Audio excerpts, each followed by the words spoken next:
నేను ఫెయిల్ అయ్యాను. ఎస్, మీరు వింటుంది కరెక్టే.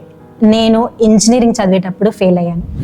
అయితే నా లైఫ్ అక్కడితోనే ఆగిపోయిందా అంటే, నా లైఫ్ డైరీని ఇప్పుడు ఇక్కడ నేను కూర్చొని 4 పేజీలు ముందుకు తిరిగేస్తే అట్లీస్ట్ కొంతమందినైనా నేను ఇన్స్పైర్ చేయగలిగాను. కొంతమంది నీడీ పీపుల్కైనా నేను నా సొంతగా హెల్ప్ చేయగలిగాను. కొంతమందినైనా సూసైడ్ చేసుకోకుండా ఆపగలిగాను. అయితే వీటన్నిటికీ రూట్ కాజ్ ఎక్కడ?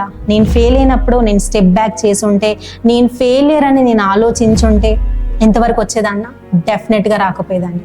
అయితే నాకు డిప్రెషన్ అనిపించలేదా, స్ట్రెస్ అనిపించలేదా, నన్ను ఎవరు జడ్జ్ చేయలేదంటే 100% వీటన్నిటి నుండి నేను వెళ్ళాను. బట్ నేను నేర్చుకున్న ఒక యూనిక్ థింగ్ ఏంటి అంటే, నెవర్ గివ్ అప్ నేచర్. ఎప్పుడు కూడా గివప్ చేయొద్దు.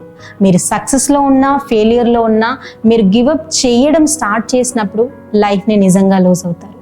సో నేను గివప్ చేయడం అనేది ఎప్పుడైతే మానేశానో అప్పటి నుంచి నా లైఫ్ని సెలబ్రేట్ చేసుకోవడం స్టార్ట్ చేశాను. లైఫ్ అనేది ఒక సెలబ్రేషన్ అనేది నాకు అర్థమైంది. సో సెలబ్రేట్ లైఫ్ అనే ఒక కాన్సెప్ట్ ద్వారా ఎంతోమంది inspiring women, men, youngsters, entrepreneurs, business people ఎంతో మందిని మీ ముందుకు తీసుకురాబోతున్నాము. వాళ్ళందరి స్టోరీస్ నుంచి మీరు ఎంతో కొంత నేర్చుకొని మీ లైఫ్ని కూడా మీరు సెలబ్రేట్ చేసుకోవాలని మీ ముందుకు వస్తున్నాము. Thank you.